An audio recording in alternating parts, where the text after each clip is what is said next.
Gálatas capítulo 2, livro de Gálatas, no seu capítulo 2. Diz assim a palavra do Senhor. Depois, passado 14 anos, subi outra vez a Jerusalém, com Barnabé, levando também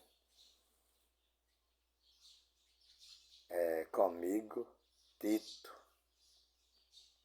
Subi por uma revelação e lhe expus o evangelho que prego entre os gentios e particularmente aos que estavam em estima, para que de maneira alguma não corresse ou não levasse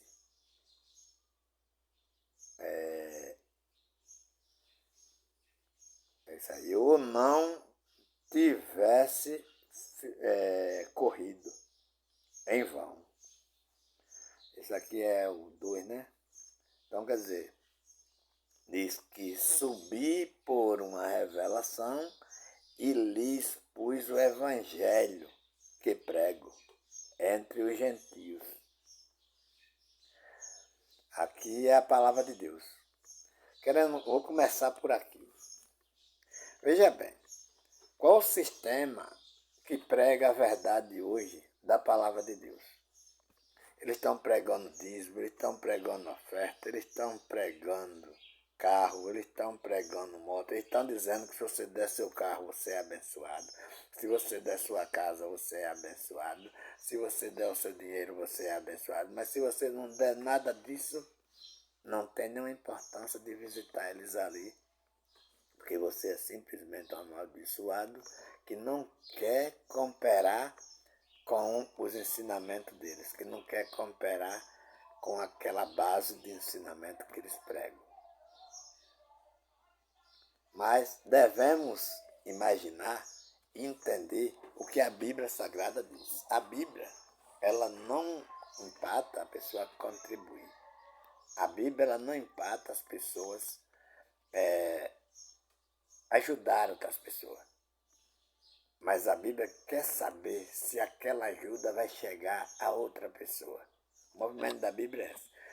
Não é proibido contribuir na chamada igreja, ou na multidão, ou na escola. Não é proibido contribuir. A Bíblia apoia isso, mas quer saber para quem. Onde vai chegar aquele dinheiro, onde vai chegar aquela contribuição. Porque se aquela contribuição for desviada dos pobres, não tem futuro nenhum. Porque aqui é carne alimentando carne. Nada que eu dou para minhas mãos para alguém vai fortalecer o meu espírito e nem vai arrumar um lugarzinho para meu espírito no céu. Aqui é assim.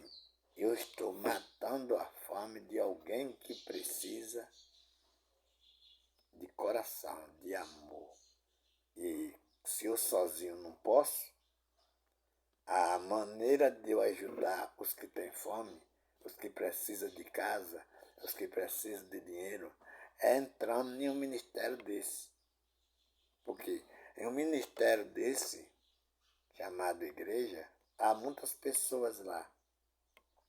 Muitas pessoas juntas, é mais fácil para fazer a casa do pobre, é mais fácil para dar o salário de um pobre, é mais fácil para curar a doença de um pobre, é mais fácil para tudo. Mas se eu entro numa congregação dessa e todo o dinheiro que eu dou e outros dão cai na mão de um só homem, ninguém vê fazer casa para pobre, ninguém vê alimentar pobre, ninguém vê fazer gastos com medicamento para algum pobre que necessita. E esse dinheiro some e amanhã depois o cara aparece com um avião, aparece com um carro novo, aparece com uma fazenda, aparece com a casa, com a mansão. E as pessoas sabendo que foi daquele dinheiro, porque aquele pastor, aquele bispo não trabalha, isso é inadequado, né? Então diz aqui, ó, que Paulo está dizendo que subiu por uma revelação e lhe expôs o evangelho que prego entre os gentios. Os gentios, antes da morte de Jesus, os gentios já existiam. Só que os gentios, eles pessoas excluídas do povo de Israel. A Bíblia diz que Deus só habitava no meio dos israelitas. Todas as outras pessoas não tinham Deus, portanto, não era apoiado por Deus. Por isso que está dizendo aqui que foi entre os gentios, né? E o versículo 3, o versículo 2, né? É o versículo 2 que disse isso. O versículo 3, mas nem ainda Tito, que estava comigo, sendo grego, foi constrangido a circuncidar-se.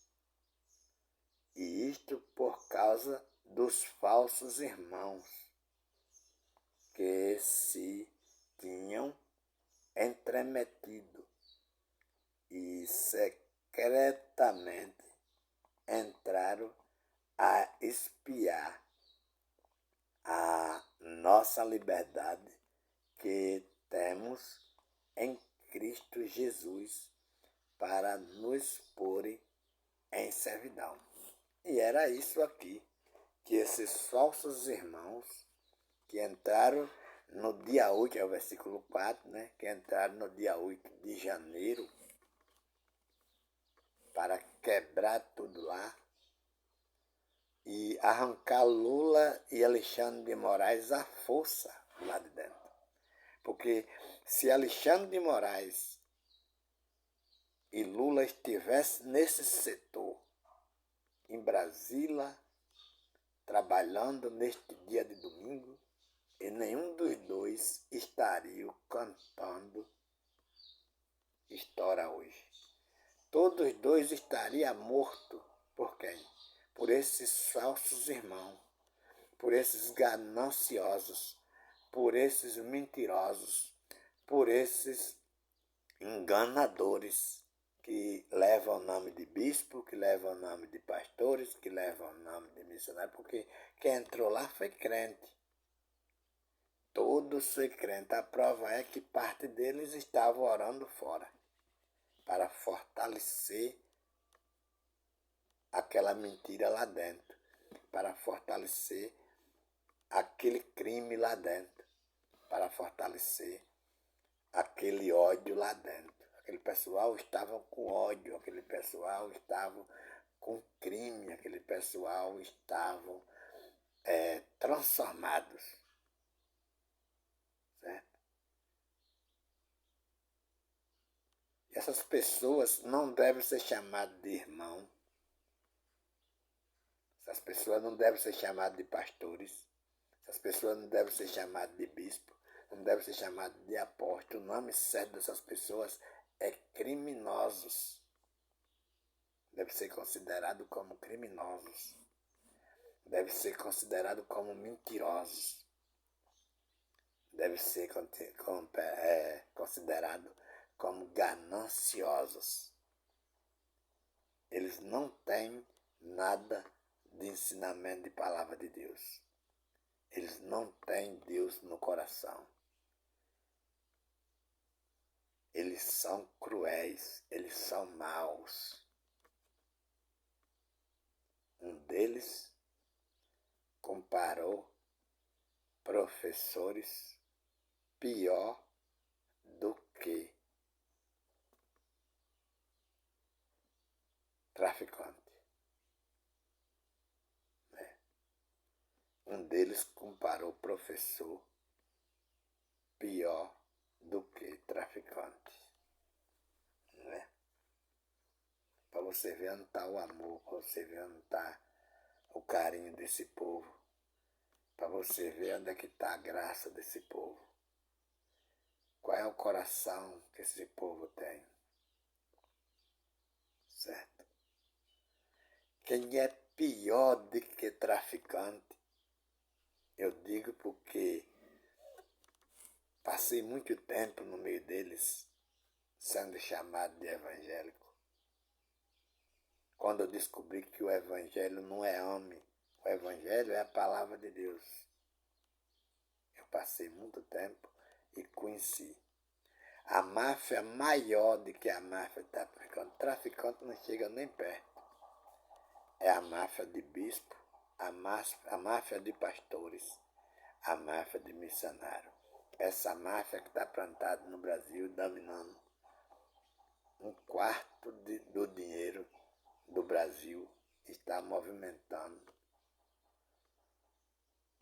ou mais de um quarto do dinheiro do Brasil está movimentando nessa máfia, nesse movimento pastoral, nesses ministérios de chamado bispo, de chamado apóstolo. Esse sim é mais pior do que traficante. Se eles estivessem igual a traficante, eles estavam tendo um controle tranquilo do Brasil. Eles estão pior. Traficante não está mentindo para vender a droga.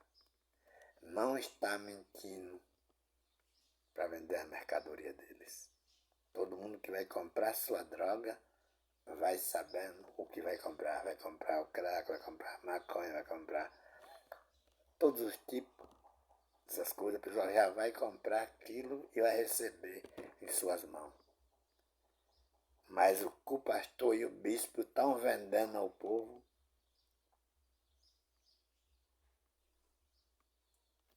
o povo não recebe, irmão. Porque estão vendendo cura. Porque estão vendendo milagre. Porque estão vendendo palavras criminosas. E as pessoas estão comprando essas palavras e estão sendo destruídas.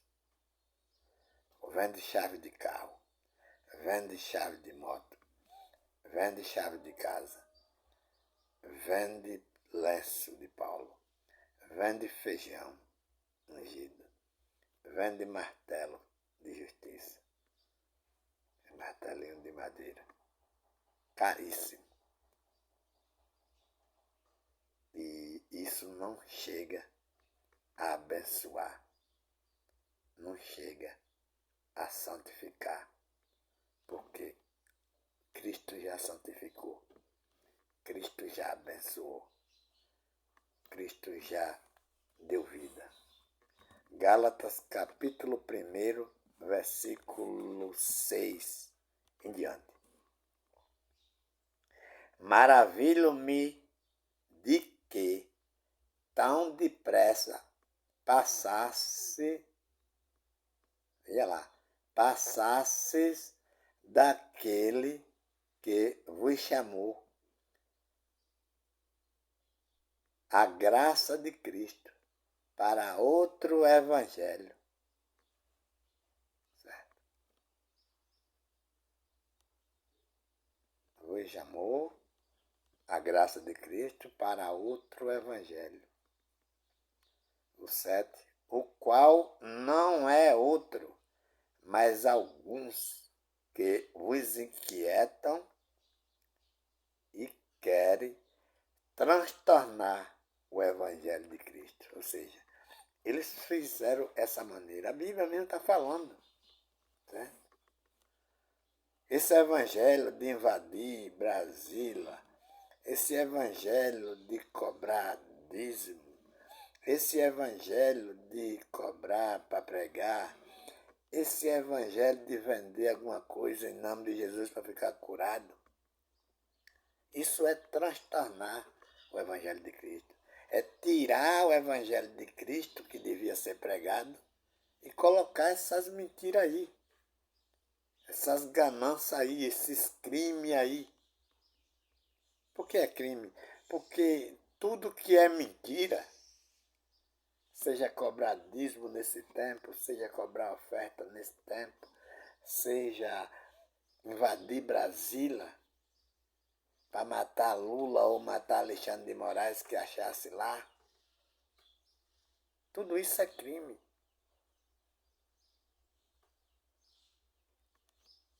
Um pastor dizer que é 150 mil, 120, 130 para cantar música em alguma praça ou em algum outro templo, é crime.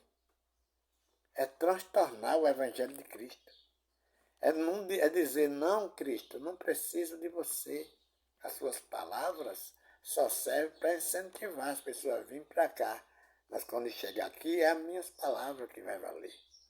Quem não quiser as minhas palavras, pode ir embora. E é isso que está acontecendo. Ninguém está sendo beneficiado com nenhuma benção dita por esses pastores. Né? Veja a palavra de Deus. Né? Maravilho-me de que tão depressa passasse daquele que vos chamou a graça de Cristo. Não é pago, porque dízimo era pago. Né? Para outro evangelho, o qual não é outro, mas alguns que vos inquietam e querem transtornar o Evangelho de Cristo. O que é transtornar? Esse Evangelho de vender toalha do sonho, de vender feijão, de vender colher de pedreiro, de vender martelo de justiça, de cobrar 30, 40 mil para pregar, 100 e tanto para cantar. Isso é isso, não vale, não isso é transtorno, né? E é triste porque todo mundo no Brasil está fazendo isso. Eles criaram o nome de religião. Igreja tal, igreja tal, igreja tal, igreja tal, igreja tal. Mas o foco é transtornar o Evangelho de Cristo. O foco é levar nuvem nos olhos das pessoas para que não vejam a verdade de Deus através das suas bocas. Né? E o versículo 7 diz: o qual não é outro, mas alguns que vos inquietam e querem transtornar o Evangelho de Cristo. Vou continuar. Olha o que o apóstolo São Paulo disse no versículo 8. Para que as pessoas vejam que a Bíblia é corretamente pela verdade, mas exclui toda a mentira que esses homens pregam no Brasil. O apóstolo São Paulo é muito sábio nessas palavras aqui. Mas ainda que nós mesmos, ou um anjo do céu, né, vos anuncie outro evangelho, além do que já vos tenho anunciado, sejam anátema, que significa sejam amaldiçoados. Quando essa palavra seja anátema, está dizendo que todas as palavras que não estão de acordo com a cruz, que não estão de acordo com Cristo, que não estão de acordo com o que o Paulo pregou, ainda que o Paulo volte a pregar, ou um anjo venha e pregue essas palavras que não foi pregada na primeira pregação de Paulo, esse anjo, esse Paulo e esses apóstolos que acompanharam Paulo sejam amaldiçoados. Isso diz que todos esses pastores que anunciam esta qualidade de evangelhos são amaldiçoados. Não que Deus amaldiçoou, mas que as suas obras lhe amaldiçoaram. Em vez de levarem amor nos seus corações, levaram ódio, levaram ganância, levaram olho grosso. Ele não pode ver o carro do irmão, ele não pode ver a casa do irmão, ele não pode ver o terreno do irmão, porque tudo é mindê, mindê, mindê, mindê, mindê. Quando eles vê, Deus está mandando dar para fazer a obra. Que obra? A obra de Deus está feita. Foi feita no Espírito, não foi na carne. O versículo 9 vai repetir a mesma coisa. Assim como já vos dissemos, agora de novo também vos digo. Se alguém vos anunciar outro evangelho, além do que já recebeste, seja anátema, seja amaldiçoados, seja criminosos, sejam gananciosos, sejam as piores pessoas que não devemos ouvir neste mundo. Isso é a verdade. Portanto, compartilhe esses vídeos para que possamos alcançar, pessoas enganadas que queiram sair, que queiram deixar esse ministério corrupto e levam a vida com Cristo para a espiritualidade, que as coisas da carne aconteçam, mas sim o rico para ajudar o pobre, o mais forte para ajudar o mais fraco, e não para o mais fraco enricar o mais rico e não ter nenhum retorno de lá para cá. Também a pregação do Evangelho é para que quem tem a benção da terra que possa abençoar os que não têm. Portanto, peço a todos que compartilhem o vídeo. Esse canal é um canal novo, é o canal Patu Santana, que vocês possam estar sempre contribuindo com seus apoios, compartilhamento, com like, se inscrevendo neste canal, para que nós possamos levar mais e mais a verdade, fazendo com que esse evangelho maligno pare, para que a palavra de Deus verdadeira possa continuar. Que Deus possa abençoar a todos de muitas e muitas bênçãos, em nome de Jesus.